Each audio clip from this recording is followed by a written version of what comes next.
예수님의 기적 시리즈를 오늘 5번째 나누게 되었는데, 될 수 있으면 시간의 순서에 따라서 설교를 하려고 하고 있습니다. 그런데 지난 시간을 기억하신 분들은 지난 시간에 누가복음 5장을 했는데 왜 다시 4장을 할까?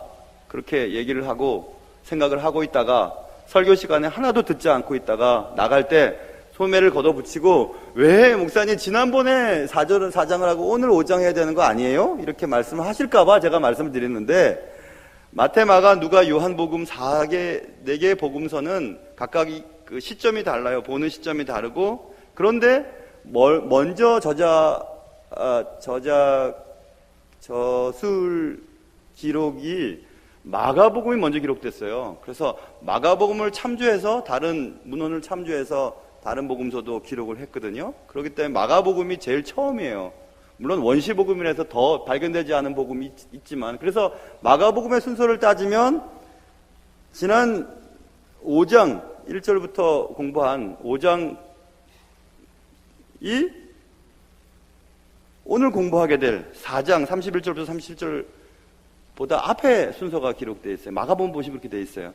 그러니까 그것을 아시고 설교는 안 듣고 속으로 왜 목사님이 순서에 안에서 막 그렇게 했나 이렇게 말씀하실까봐 제가 이렇게 얘기 드리는 거니까 꼭 그렇게 기억하시고, 그래서 그렇구나 이렇게 이해하시면 되겠습니다. 오늘 기적은 5번째 기적 사건을 말씀을 나누려고 하는데, 이 기적 사건은요, 회당에서, 안식일날 회당에서 있었던 일이에요.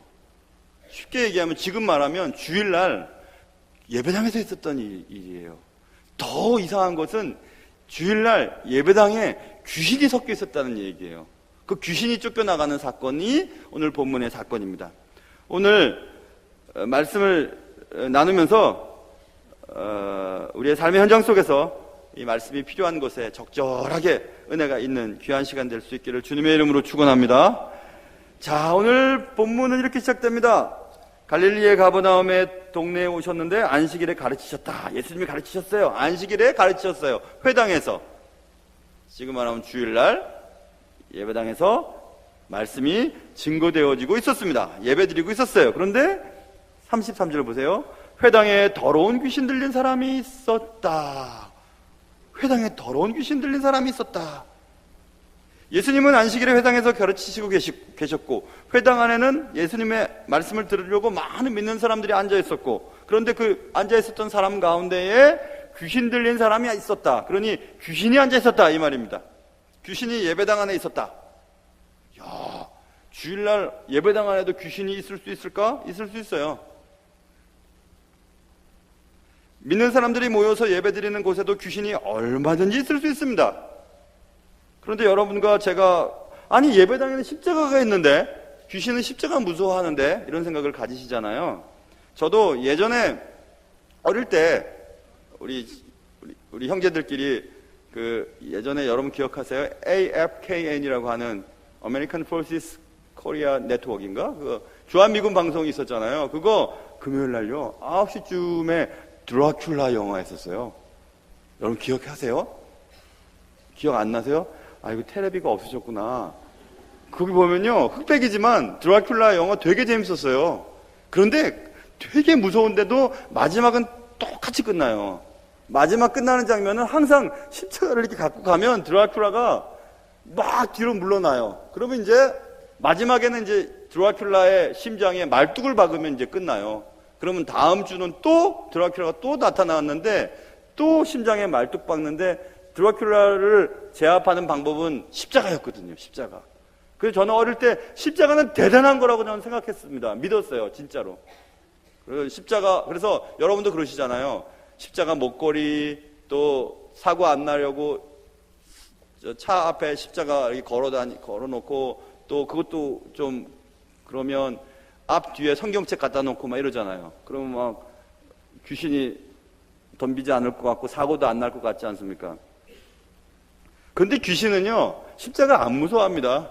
십자가 자체 안 무서워해요. 한번 해보세요. 귀신에게 한번 나타나 보라 그런 다음에 한번 십자가 한번 그려보세요. 안 무서워해요. 십자가 안 무서워해요. 십자가의 중심이었던 예수님이 계신 자리에도 귀신이 앉아 있었는데요, 십자가 자체는 안 무서워해요. 십자가의 능력을 믿는 신앙의 고백을 무서워해요. 그러니까 십자가의 능력을 믿는 사람을 무서워하지, 십자가를 그린다고 해서, 십자가를 걸어놓는다고 해서 귀신이 도망가고 그러진 않아요. 뭐 이런 거죠. 그러니까 예를 들면은 뭐 제가 들은 얘기입니다. 신방을 갔는데, 신방 가서 이제 예배를 드려야 되니까 성경책 갖고 오라 그랬더니 이분이 평소에 성경을 안 보는 거예요. 그래서 성경을 찾다 보니까 화분 밑에 받침에 딱 받침을 해놓고 있었던 걸 발견하고, 막 목사님 보시기엔 미안하고 막 그랬다는 얘기를 제가 직접 들었어요. 여러분, 말씀을 읽지 않고 말씀을 갖다 놓는다고 해서 말씀이 능력이 있는 게 아니에요. 말씀을 읽고 말씀 믿고 말씀대로 살아갈 때 능력이 나타난 거거든요. 십자가도 똑같아요. 예배당을 우리가 지어놨다고 해서 예배당이 뭐 번개 안 맞나요? 번개 안 맞으면 왜 예배당 건물 지어놓고 피레침을 달게 해요? 건물이, 그리고 우리가 십자가가, 그리고 성경 자체가, 이 책 자체가 능력이 있는 게 아니고 하나님의 구원의 방식, 십자가의 능력, 예수 그리스도의 부활, 구원, 구속, 사건, 그것들이 우리에게 능력을 주는 것입니다.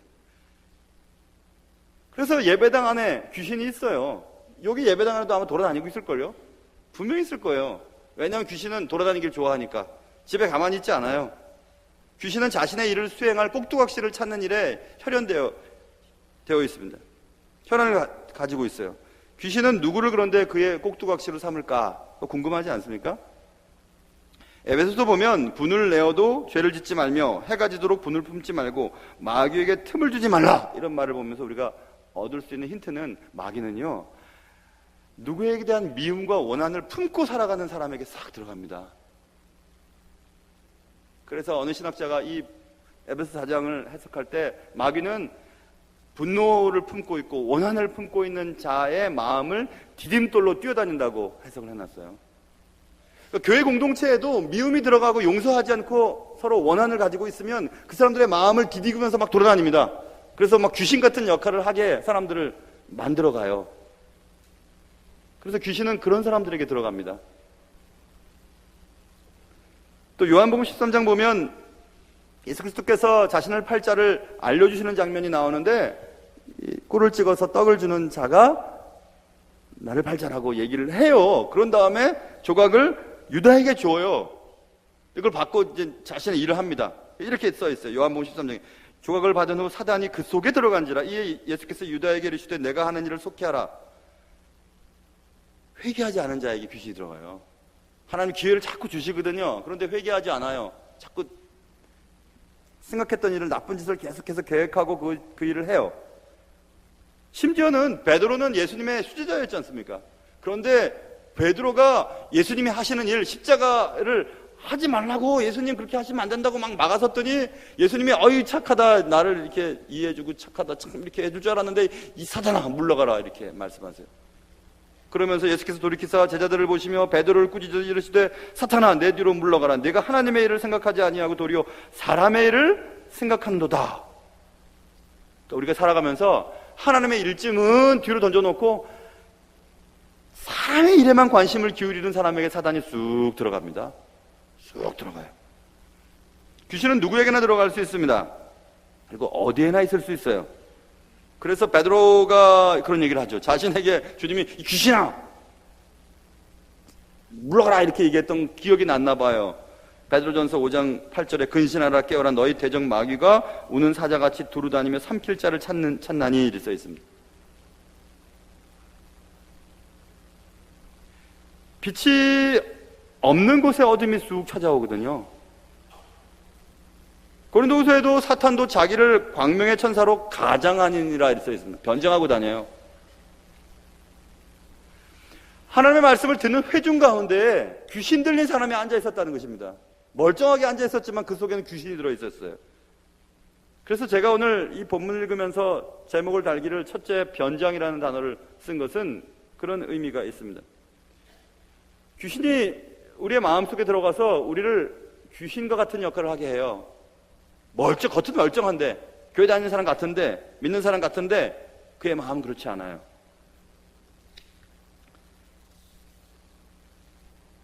근데 더 이상한 사건이 벌어지게 됩니다.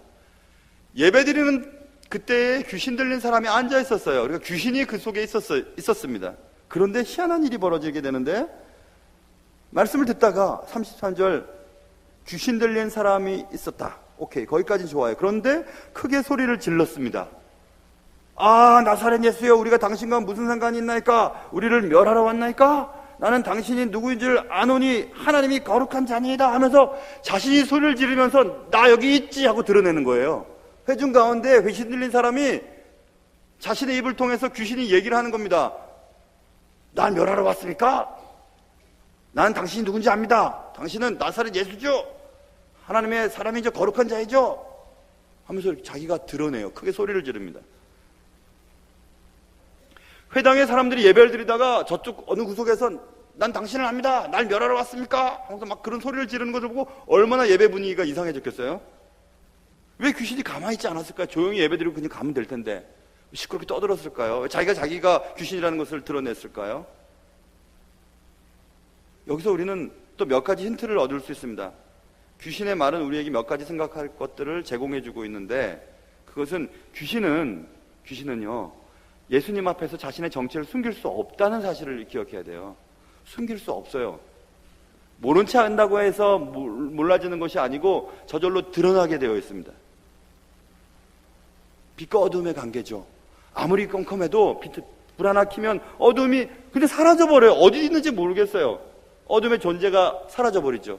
그러니까 이 귀신 들린 사람 속에 들어있었던 귀신은 예수 그리스도 앞에서 자신이 멸하게 될 것인 것을 직감하는 거죠. 그리고 멸하게 하지 말아달라고 이렇게 얘기를 하고 벌벌 떨고 있는 것입니다. 자신의 정체를 숨길 수가 없습니다. 제가 경험한 것이에요. 직접 경험했습니다. 예전에 제가 부목사로 섬기던 교회에 밤에 선임 부목사님이 전화가 왔어요. 강 목사 좀 나랑 어딜 가야 되겠다고. 그래서 뭔데요? 그랬더니 어느 집사님 있잖아. 그 집사님 귀신 지금 들렸는데 귀신 쫓으러 가야 된다고 얘기를 하는 거예요. 아, 자다 말다가 내가 혼자 가시지 싶어갖고 그래도 둘이 가면 좋을 것 같아가지고 갔어요. 근데 여자 집사님인데 이쁘장하게 생기고 참 좋으신 분인데 딱 보니까 분명히 뭐가 이상해요. 제가 그랬어요.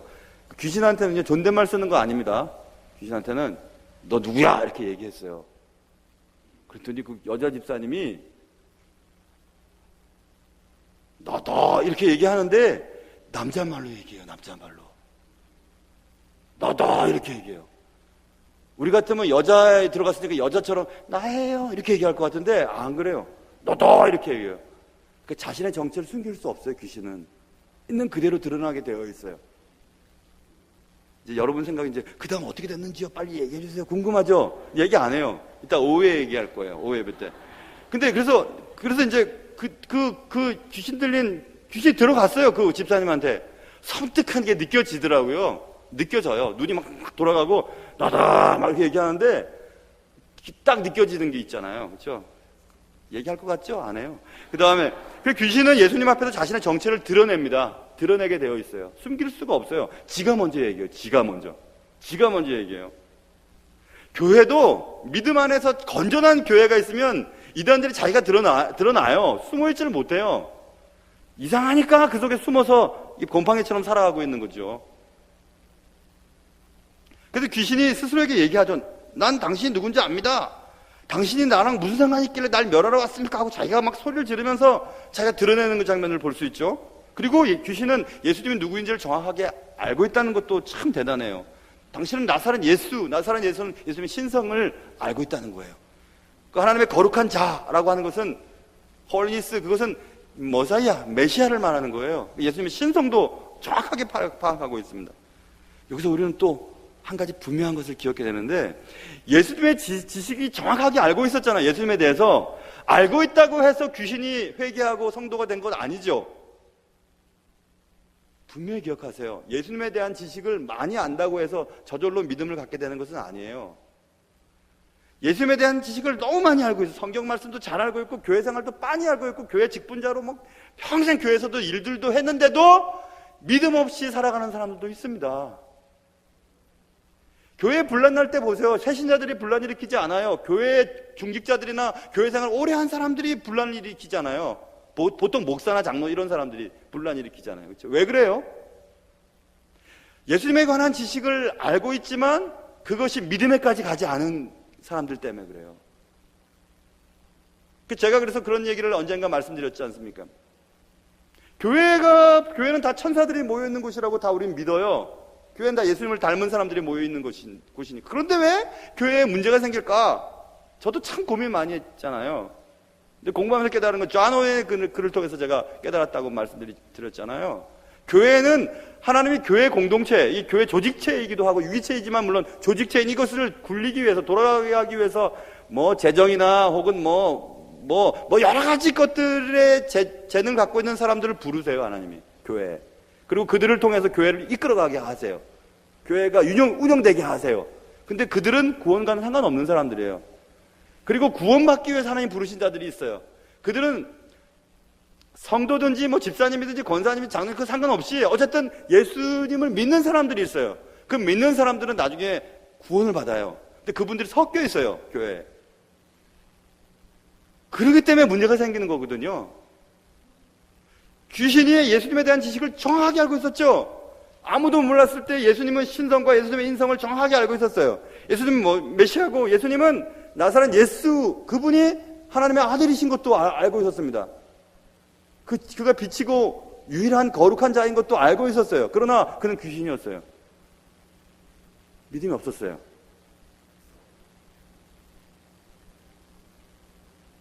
그러니 여러분과 제가 교회에 대해서 빤히 알고 있고 신앙생활 오래 했고 성경 말씀 줄줄줄줄 안다고 해도 믿음과 상관없을 수 있다는 사실을 기억하면서 항상 겸손하게 예배드릴 때는 예배드리는 처음 드리는 것처럼, 말씀을 받을 때는 말씀을 처음 받는 것처럼, 기도할 때는 기도에 처음 기도할 때처럼 그렇게 낮춤의 마음을 가지고 주님께 엎드려야 되는 것입니다.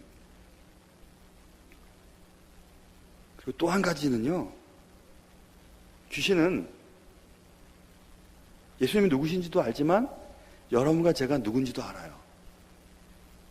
사도행전에 19장에 이런 말이 있습니다. 이런 내용이 적혀 있어요. 예수님의 이름을 선포하고 막 그랬더니 병도 낫고 놀라운 기적들이 발생되는 것을 보고 마술을 해서 돈을 벌어먹고 살던 사람이 예수의 이름을 부르면 놀라운 일들이 생기니까 나도 예수의 이름을 불러서 마술을 하면 놀라운 일들이 생겨서 내가 돈 좀 벌겠구나 싶어가지고 예수의 이름을 빙자해서 자기의 일을 해요.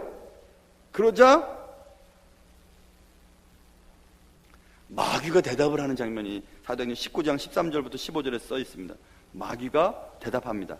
악귀가 대답하여 이르되 내가 마귀 목소리를 너무 좋게 하면 안 되는데 내가 예수도 알고 바울도 알지만 넌 누구냐 이런 얘기합니다.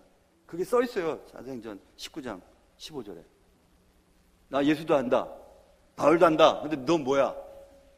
너 뭐야? 하면서 그 마술사에게 막 달라들어가지고 마술사가 귀신이 들려갖고 도망가는 장면이 19장에 나와 있거든요. 예수를 알지만 여러분이 누군지도 압니다. 마귀는. 여러분이 누군지 알아요. 아무리 성경책 끼고 다니고 털털하고 있어도 여러분과 제가 예수 그리스도를 진짜 믿는지 믿지 않는지 압니다. 나도 알고 싶은데 어떻게 하면 좋지? 그러면요, 방법은 제가 이따가 말씀드렸잖아요. 돈을 좀 준비해 가가지고 연희동에도 무당이 하나 생겼던데 그거 찾아가 보면 알아요. 점괘도 잘 하고 어서 오십시오 하고 그러면 여러분 예수 안 믿는 사람입니다. 그들이 막 벌벌벌 떨고 당신 때문에 점괘 안 난다고 가라 그러고 막 소금 뿌리고 그러면 여러분들은 기분 좋게 나올 수 있어요. 그렇게 알 수 있습니다. 그리고 또 아는 방법은 여러분의 삶의 행태를 보면 알 수 있어요. 말하는 것, 행동하는 것, 또 재정을 사용하는 것, 다른 사람과의 관계 속에서 여러분이 어떻게 살아가는지를 보면 알 수 있습니다. 열매로 그 나무를 알리라 주님 말씀하셨으니까. 정확하게 압니다. 정확하게 압니다. 재밌는데 한 가지 더 얘기할까요? 부목사 사역하던 그 교회에 목사님이 이런 얘기 하셨어요. 부목사를 앉혀놓고 야 니들이 누군지 아냐 하면서 이런 일이 있었다면서 얘기하셨어요. 예전에 교회 부흥 때 제가 섬기던 그 교회는 여기저기 청계천에서 이렇게 이 강제 이주당해서 모이던 그런 성남 지역에 그쪽에 교회 사람들이 참 좋으세요. 순수하세요. 그런데 여러 가지 일들이 많이 있었었는데 또 또 거기도 뭐 귀신 들렸다고 그래가지고 그때 그 당시 지금은 담임 목사님인데 그때 그 부목사님이 갔어요. 신망대원들이랑 가서 이제 막 귀신 이제 쫓아내려고 이제 딱 간 거예요. 딱 갔어요. 그랬더니 그 귀신 들린 그 사람이 딱 그때도 남자 목소리를 했다 그러던데 남자가 귀신이 많은가 봐요. 딱 보더니 그 부목사님 보더니 새끼 목사 왔구만. 그러면서 제가 아직도 지금 생각이 안 나는데 일부 예배 때도 어떻게 얘기하시는지 기억이 안 나요. 둘 중에 하나예요. 새끼 목사 왔구만. 주지 목사 데리고 와 하던가 아니면 네 애비 목사 데리고 와 이렇게 얘기를 하면서 돌려보내. 그래서 그 부목사님이 너무 놀라 겁이 나가지고 막 달려와가지고 목사님한테 달려와가지고 목사님 애비 목사 데리고 오라고 하던데요? 그랬다면서 그 얘기를 하시면서 그 담임 목사님이 니들은 다 새끼 목사다 새끼 목사 그렇게 얘기하셨던 그게 기억이 나요. 잘 알죠. 귀신이 부목사인지 담임 목사인지도 알아요. 어떻게 알았을까요? 그렇죠? 어떻게 알았을까? 다 알아요. 다 알아. 그 새끼는 욕 아닙니다. 새끼 애기 목사라는 얘기예요. 또 새끼 목사라는 것만 편집해갖고 또 승신교회 강남 목사는 강대상에서 또 욕한다고 막 이렇게 제발 좀 그런 짓 하지 말아요. 사람이 왜 그래요? 사람들이 앞뒤는 다 끊어놓고 막 정치인들 그런 거 많이 하잖아요. 앞뒤 다 끊어놓고 중간에만 그렇게 하면 안 돼요. 나쁜 짓이에요. 그런 거는. 아이고 나쁜 사람들. 그래서 귀신은요 잘 알아요. 내가 누군지 알아요. 되게 재밌는데 또 얘기할 수도 있어요. 지난번에 맨 처음 사역하던 교회 목동제일교회 그 목사님 직접 말씀해 주셨어요. 그 김대인 목사님께서 이미 청구하신 목사님 부목사들 저희들 부교육자들한테 찬송 함부로 부르지 말라고 부르려면 끝까지 불러야 된다고 이런 일이 있었다면서 말씀하시는데 우리 많이 부르는 찬송 그런 찬송 있잖아요. 찬송가 585장에 뭐 내 주는 강한 성이요 방패와 병기 되시니 큰 환난에서 우리를 구하여 내시리. 그거 보세요. 옛 원수 마귀는 이때도 힘을 써 모략과 권세로 무기를 삼으니 천하에 누가 당하리. 이렇게 하면 귀신들이 그렇지 그런 귀신 들린 사람 그렇대요. 거기까지는 부르면 안 돼요. 이제 내 힘만 의지할 때는 패할 수밖에 없도다. 힘 있는 장소 나와서 날 대신하여 싸우네. 이 장소는 누군가 주 예수 그리스도 만군의 주로다. 당할 자 누구랴 반드시 이기리로다. 그러면 쭉 들어가다가 이 땅에 마귀 들끓어 우리를 삼키려 하나. 그러면 그렇지 그러대요. 겁내지 말고 섞어라 진리로 이기리로다. 친척과 재물과 명예와 생명을 다 뺏긴데도 진리는 사서 그 나라 영원하리라. 아멘. 거기까지 불러야 귀신이 축 늘어지는데 찬송에 귀신이 약하다고 막 아까 옛 원수 마귀는 이따 원수 모략과 권소리 무기로 천하에 누가 여기까지만 부르고 시간 돼서 준비 찬송합시다 하고 1절만 딱 부르고 나면 그 마귀 찬양하는 찬송이라고 그런 일들을 많이 봤다고 하면서 찬송도 잘 가사를 보고 끝까지 불러야 된다고 그렇게 얘기를 했습니다. 그래서 제가 그때 생각했어요. 그래서 여러분 우리가 뭘 잘 맞추고 뭘 잘 해내는 사람한테 이거 귀신 같다라는 얘기 하잖아요. 그러면 안 됩니다. 그 귀신 되게 좋아해요. 그렇게 얘기하면 안 돼요. 귀신처럼 맞히네. 그럼 귀신이 그만큼 능력이 있다는 거잖아요. 그렇게 하면 안 돼요. 어떤 책에서도 기록돼 있어요. 그럴 때 우리 예수 믿는 사람 천사같이 맞히시네요. 천사같이 그렇게 주물게 천사같이 맞춰서 이렇게 해야 돼요. 귀신이라는 거를 자꾸 드러내면 귀신이 좋아해요. 한번 해보세요. 아까 불렀던 찬송 585장 1절만 계속 불러보세요. 귀신이 아마 하고 확 달아들 거예요. 아마 여러분 좋아가지고 맛있어가지고. 귀신은 누구에게든지 들어갈 수 있어요. 여러분 쉽게 생각하면 안 돼요. 귀신 같은 역할을 하는 걸 보면 내가 귀신에 지금 꼭두각시 노름을 하고 있구나 하는 걸 알아야 돼요. 여러분이 막 흥분하고 화내고 그럴 때 눈 보세요. 그 속에 귀신이 안 들어가 있어요? 거울 속에? 막 흥분해갖고 막 미친 듯이 막 물건 집어던지고 막 싸우고 막 그럴 때 여러분 속에 귀신이 없을 것 같아요. 귀신이 하는 짓이에요, 그런 거. 근데도 모르고 그냥 살아가요. 악한 영 귀신은 여러분의 약점에 싹 들어가가지고 여러분이 계속 그 짓하게 만듭니다. 악한 영은 누가 폭로하지 않아도 스스로 자신이 악한 영이라는 것을 예수 그리스도 앞에서 드러내게 되어 있어요. 야고보서에 보면 얼마나 그런 얘기가 많이 써있냐 하면 이렇게 써있습니다. 네가 하나님 믿냐? 잘했다 그래. 근데 귀신도 믿고 떤다. 아, 허탄한 사람아, 행함이 없는 믿음이 헛것인 줄 알고자 하느냐? 야고보서 2장 20절에 써있습니다. 귀신도 다 안 돼요. 그리고 예수 그리스도 앞에 써있으면 떤대요. 우리도 다 예수 안다고 하잖아요. 그런데 다 쓸데없는 믿음이 있다. 그것은 행함이 없이 믿는다고만 하는 것은 그것은 다 필요 없는 믿음이라고 얘기하는 거예요. 우리가 예수 믿는다는 게 뭔데? 예수처럼 살아야지 예수 믿는 건데 예수에 관한 지식은 많아요. 교회 생활은 뻔해요. 신앙생활 뻔해요. 모태신앙이라고 자랑해요. 멧돼신앙이라고 자랑을 하고 하는데 우리가 예수를 믿는 대로 행하지 않으면 그것은 예수 믿는 거 아니에요. 귀신도 그 정도는 믿어요.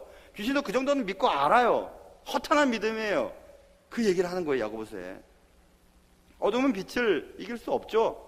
절대 이길 수 없어요. 그러나 우리를 농락할 수는 있습니다. 거짓은 참을 이길 수도 없죠. 어떤 영어 배우가 얘기했던 것처럼 남편도 아내를 절대 이길 수 없어요. 아멘. 정말이에요. 이게 바보예요. 이길 수 없어요. 그렇죠? 빛도 어둠 앞에 서면 빛 존재 자체가 어둠을 물러가게 만들어 줍니다. 귀신에 대해서 무서운 것은 여러분이 확신이 없기 때문에 그래요. 예수 그리스도의 보혈의 능력을 믿지 않아서 그래요. 그래서 맨날 십자가만 갖고 있고 성경책만 갖고 다니고 뭘 걸어놓고 한다고 되는 게 아니고 여러분을 진짜 무서워하는 두려워하는 영적인 존재는 알아본다니까요. 여러분이 교회를 다니든지 뭐 교회 직분 상관없어요. 여러분 속에 예수 그리스도의 피 맺힌 그 십자가가 살아있지 않으면 여러분과 저는 다 귀신에게 농락당하며 삽니다. 그래서 이제 자신이 막 소리를 지릅니다. 나를 왜 그러십니까? 하고 막 그랬더니 예수님께서 얘기하세요. 35절에 예수께서 꾸짖어 이르시되 잠잠해라, 좀 조용 좀 해라, 시끄러워. 그리고 나와. 왜 거기에 들어가 있어? 나와. 그랬더니 귀신이 그 사람을 무리 중에서 넘어뜨리고, 마가복음 1장 26절에 넘어뜨릴 때 막 경련을 막 일으키게 하고 막 큰 소리를 또 질러요. 막 넘어뜨리며 나갈 때도 막 큰 소리 치면서 나가요. 나오되 그 사람은 상하지 아니한지라. 여기에 아멘이 있어야 돼요. 귀신이 우리를 갖고 놀더라도 우리의 목숨과 생명은 해하지 못해요. 예수 그리스도께 붙잡혀 있으면 절대로 어떻게 할 수가 없어요. 근데 그게 두려운 거예요. 우리는 두렵죠. 예수님이 말씀하셨어요. 꾸짖었죠. 명령했죠. 나오라고. 왜 거기 있냐고 얘기합니다.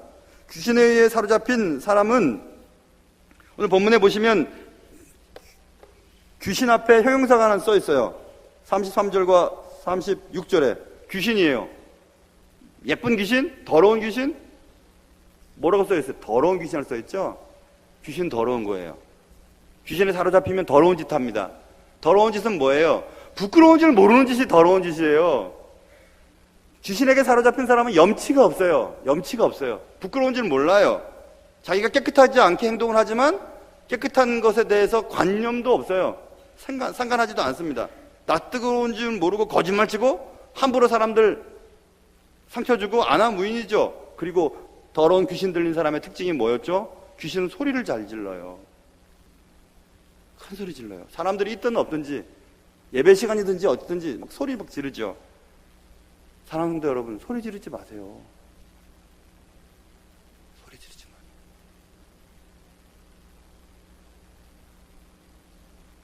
팔 8장으로 넘어가 보면 귀신이 떼거지로 어떤 사람에게 들어갔는데 예수님이 나가라 그랬더니, 그러면 나가게 했는데 딴 데로 나가게 해달라고 그랬더니 돼지떼에게 들어가게 해달라고 얘기하죠. 돼지떼에 들어가서 돼지가 막 꾹꾹 하면서 호수 들어가서 다 몰살당하는 장면이 나와요. 8장 26절부터 33절까지.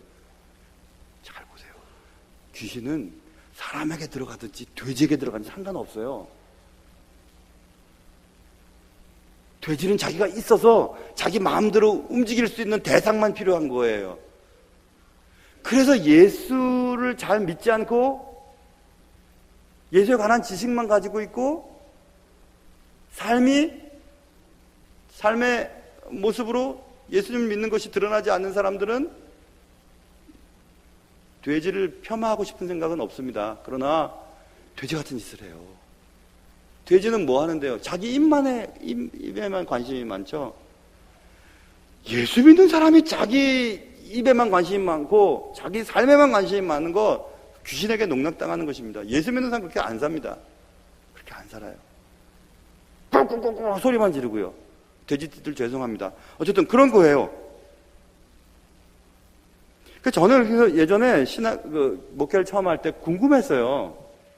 근데 정신 이상자도 있고 신경쇠약 증상자도 있고 귀신 들리는 사람도 있는데 학교에서 배우긴 배웠어요. 배웠거든요. 근데 명확하질 않아요. 그래서 제가 여쭤본 거예요. 그때 목사님께, 목동절께 목사님, 목회를 하면 귀신 들리는 사람도 있고 정신질환자들도 있는데 어떻게 구별하면 좋죠? 내가 목회를 하면서 많은 걸 경험해 보니까 이런 게 틀리더라 하면서 얘기를 하셨어요. 그럼 뭐냐면 귀신 들린 사람과 정신 쇠약자들과의 특징이 차이가 있는데 그것은 귀신 들린 사람은 잘 자고 잘 먹어요. 잘 자고 잘 먹어. 근데 신경쇠약이나 정신이 너무 예민하고 그런 분들은 주무시질 못해요. 예민하고 잘 먹지도 못하고.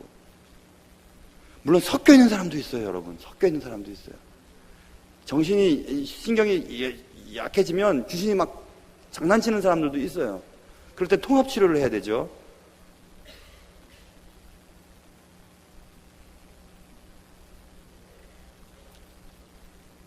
예수님께서는 귀신에게 그 사람에게서 나오라고 명령하십니다. 꾸짖어요. 조용히 해.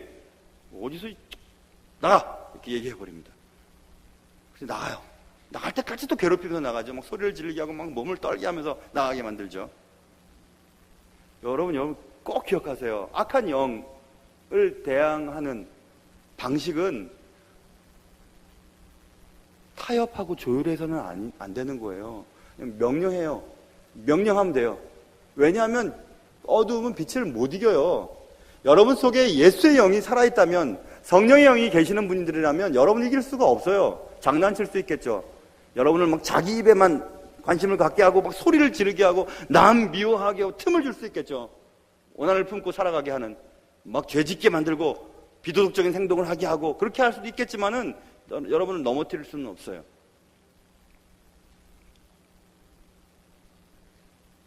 그래서 꾸짖고 명령해야 돼요. 귀신 앞에 가서 귀신님 좀 나가주세요. 다른 데 좀 가실 수 없으세요? 이렇게 얘기하면 안 돼요. 귀신 나가! 이렇게 얘기해야 돼요. 예수 그리스도 이름으로 명하니까 나가! 이렇게 명령해야 되는 거예요. 나오라 하시니 나왔다 이렇게 써있죠. 귀신을 이기려면 예수님을 의지해야 되죠. 귀신은 사람을 통제하고 예수님은 귀신을 통제합니다. 이건 제가 직접 들었어요. 미국에서 공부할 때 미국 목사님을 통해서 직접 들었어요. 그게 예화를 그 미국 목사님들의 사이트에 올리기도 했어요. 어떤 그 교회 목사님도 그 교회에 귀신 들린 사람이 예배 시간에 있었대요. 막 소리 지르고 막 그래서 큰일 났잖아요. 그래서 목사님이 우리 다 같이 기도합시다. 물론 이제 막 할 때 이제 미국이니까 영어로 했겠죠. 그 귀신도 막 하니까 그 목사님이 우리 다 같이 기도합시다. 저분을 위해서 귀신 나가라고 기도합시다 하고 막 기도하는데 미국 사람들 잘 성경기도 안 하잖아요. 네. 목사님 이러다 큰일 나겠다 싶어갖고 막 기도를 크게 하고요. 뭐 예수님, 하나님, 저 귀신 물러가게 해주십시오. 우리 가운데 제일 믿음이 연약하고 기도하지 않는 사람에게 옮겨가게 해주십시오. 와! 막 기도를 막 여기저기서 막 기도를 해. 자기한테 안 붙으려고. 자기한테 안 붙어야 되니까. 막 그 기도를 했다는, 그래서 막 기도에 막 도가니가 됐다는 얘기를 직접 했어요. 우리도 한번 그거 해볼까, 지금?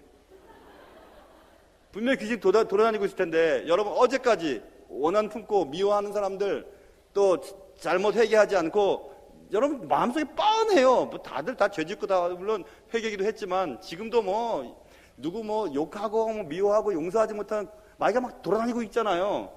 베드로까지도 그랬는데요. 한번 우리 기도해볼까요? 기도 안 하고 못된 짓 하고 나쁜 사람에게 다 붙게 해주시오. 울고 다 붙게 한번 해볼까요? 재밌을 것 같은데. 예수님이 명령하셨더니 귀신이 나가죠. 그리고 더러운 삶이 온전해졌다고 써 있어요. 인생이 회복됐다고. 우리는 예수님께서, 하나님께서 우리를 만드시고 이 땅에 보내실 때 하나님처럼 아름다운 형상을 만들어 놓고 보내셨어요. 그러나 이 땅에 살면서 마귀의 게임과 마귀의 뒤틀리는 역사 속에 우린 다 왜곡되어 살고 있거든요. 예수를 믿어도 우리의 옛 자아가 우리를 계속해서 왜곡시킵니다. 그래서 자꾸 귀신짓 하는 거예요. 귀신짓 해요. 빤히 보면 저 귀신 같은 역할을 하고 있는데 그렇게 자기는 몰라요. 그걸 몰라서 계속 귀신 같은 역할을 하는 거예요. 그런데 예수 그리스도의 통제를 받고 삶이 조종되어서 완전해져야 돼요. 그래서 예수님이 원래 우리를 만드셨던, 하나님 우리를 만드셨던 원래의 모습으로 회복될 때에만 오늘 본문에 보면 더러운 귀신을 명함에 나가는도다. 이에 예수의 소문이 그 근처 사방에 퍼지니라. 전도는 이렇게 해야 전도가 되는 거예요. 자녀들, 또 친척들, 배우자들 복음 전달해도 잘 안 믿는 거는 내 삶이 변하지 않아서 그런 거 아닐까요? 내 속에 그리스도의 형상이 완전히 회복되지 않아서 그런 거 아닐까요? 늘 입으로는 예수를 얘기하는데 행동은 귀신 같은 역할을 하고 있는 당신을 보는데 내가 무슨 교회를 나갈 맛이 있겠어?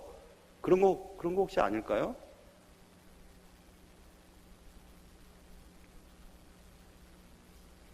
예수님은 악한 것에 의해서 통제받고 죄만 짓고 살아가던 인생에 찾아오셔서 남부끄러운 줄 모르고 막 회중 가운데 소리를 지르고 막 이런 자들을 이런 역할을 했던 귀신을 쫓아보내신 후에 완전해지고 그 소문이 사방에 퍼져서 자연스럽게 복음이 증거되게 되었습니다. 교회도 그런 거지요. 교회가 무슨 전도 집회 한다고 해서 교회가 부흥되지 않아요. 그건 옛날에나 하는 것입니다. 천막에 교회 예배당 이름 걸어놓고 천막 하나만 지으면 막 부흥되던 때가 있었어요. 하나님 허락하신 성령의 부흥의 때가 있었습니다. 지금 그렇지 않아요. 뭐 전도 집회 한다고요? 아이고, 필요 없는 짓이에요. 대단한 사람 물론 그거 공연 보러는 오죠. 그러나 충신교회 성도들의 삶을 보고 예수를 믿겠다고 결심하는 거지 우리의 입을 통해서 그런 거 아닙니다. 우리의 삶이 달라져야 되는 것입니다. 오늘 저는 변장, 폭로, 그리고 회복이라고 하는 세 가지 단어를 통해서 이 말씀을 이끌어가고 있는 것입니다. 귀신은 괜찮아 보이는 모습으로 변장하며 우리 속에 침투해 있어요. 누가 봐도 예수 잘 믿는 사람답게 보여요. 누가 봐도. 그러나 그의 삶의 현장 속에서 그의 삶을 들여다보면 그는 부끄러움 없고 염치를 모르고 소리만 지르면서 살아가는 아주 희한한 존재인지도 모릅니다. 그러나 귀신은 예수 앞에 정체가 드러나게 되어 있습니다. 스스로 자신의 정체를 폭로하죠. 누가 그를 폭로하지 않았어요. 그가 스스로 드러나는 겁니다. 그가 귀신의 놀이개감이라는 것을 그의 행동을 통해서 말을 통해 드러내게 되는 거예요. 그가 아무리 예수에 관한 지식이 충분하고 예수가 누군지를 알고 있다고 해도 그는 예수님과 관계없는 자였기 때문에 그런 것입니다. 그래서 예수에 관한 지식과 예수에 대한 믿음은 별개예요. 다른 거예요. 교회 생활과 신앙 생활도 별개일 수 있어요. 성경을 읽는 것과 성경대로 사는 것은 완전 다른 말이에요. 화석화된 교회 생활의 가면이 벗어지고 내 본질이 주님 앞에서 정확하게 드러나야 돼요. 한 번 정도는 정확하게 내 모습이 어떤 모습인지 어떤 삶인지 드러나야 돼요. 그래야 주님이 우리를 치료해 주실 수 있기 때문에 그래요. 가면만 쓰고 정체를 숨긴 채 귀신에 농락당하면서 살아가서는 안 돼요. 여기 계신 이 수많은 사람들이 예배를 드린다고 해도 다 천국 간다고는 자신 있게 할 수가 없어요. 여러분이 가지고 계신 재능이 이 교회 조직체가 운영되기 위해 사용될 뿐이라면 그것처럼 가슴 아프고 힘든 일은 어디 있겠습니까? 여러분이 노래 잘하는 건 노래가 찬양이 아니고 노래라면, 여러분이 교회를 위해서 섬기는 주일학교 선생님이고 또 교회에서 직분자로 말씀을 전하는 목사로서 살아간들 내 속에 예수 그리스도의 사랑과 예수 그리스도의 성령이 없다면 이것은 구원과는 상관이 없는 일이에요. 귀신도 알고 떠는 거예요. 그 정도의 믿음, 그 정도의 지식, 그 정도의 알면 우리를 구원받게 하지 못합니다. 예수 앞에 내 자신이 제대로 드러날 때 비로소 회복이 시작되는 것입니다. 내 회복된 삶을 통해 예수에 대한 소문이 사방에 퍼지게 되고 부흥은 일어나게 됐던 것입니다. 내가 만들어진 목적대로 쓰임을 받으려면 뒤틀리고 나를 왜곡시키고, 영어 디스톨드라고 그러죠. 뒤틀어버린 내 인생의 방향을 바로 잡아야 돼요. 바로 잡아야 됩니다. 더 이상 귀신 같은 짓을 하면 안 돼요. 귀신이 내 마음속에서 마구 내 마음을 움직이도록 놔둬서는 안 돼요. 교회에서의 삶과 일반적인 삶의 격차가 너무 크면 그 틈 사이로 귀신이 들어올 수 있기 때문에 그런 것입니다. 사랑하는 성도 여러분, 기적은 다른 것 아니에요. 예수님이 하나님이 우리를 이 땅에 보내실 때 만들어졌던 원래의 모습으로 회복되는 것, 그 기적이에요. 회당에도 말씀 전하는 가운데도 귀신이 있었어요. 교회 생활하는 가운데, 신앙생활 하는 가운데, 믿음 생활하는 가운데, 우리 가운데도 귀신은 여전히 존재하고 있기 때문에 그렇습니다. 날마다 말씀 앞에 내 자신을 드러내놓고 무엇이 잘못됐는지, 무엇을 고쳐야 될 건지를 생각해 보면서 날마다 말씀으로 돌아가고 다시 예수께로 돌아갈 수 있는 그런 은혜의 기적들이 오늘 이 시간 이후로 계속될 수 있기를 주님의 이름으로 축원합니다. 하나님 아버지, 변장하며 살 수 없습니다. 언젠가 가면이 떨어지고 내 자신이 어떤 존재였는지 하나님 앞에 드러나고, 그래서 다시는 기회가 없이 영원한 저 지옥불로 던져질까 두렵습니다. 사랑하는 주님, 변장의 고수인 사단에게 노임을 당하고 사단이 우리를 마음껏 사용하도록 내 속에 해결하지 않은 분노를 품고 살지 않게 하시고, 하나님의 일은 생각지도 않고 사람의 일만 생각하며 살지 않게 하시고, 회개의 영을 주셨지만 회개하지 않고 살아가는 저희들 되지 않도록 도와주시옵소서. 지금도 우는 사자처럼 마귀는 우리 사이를 헤매고 다니며 삼킬 자를 찾고 있다고 했는데, 더 이상 내 마음과 내 영혼이, 내 입술이, 내 삶이 사단에게 던져지지 않게 하시고, 주님의 말씀으로, 주님의 은혜로, 거룩함으로 매 순간 돌이킬 수 있는 저희들 되게 도와주시옵소서. 귀하신 예수님의 이름으로 기도합니다. 아멘.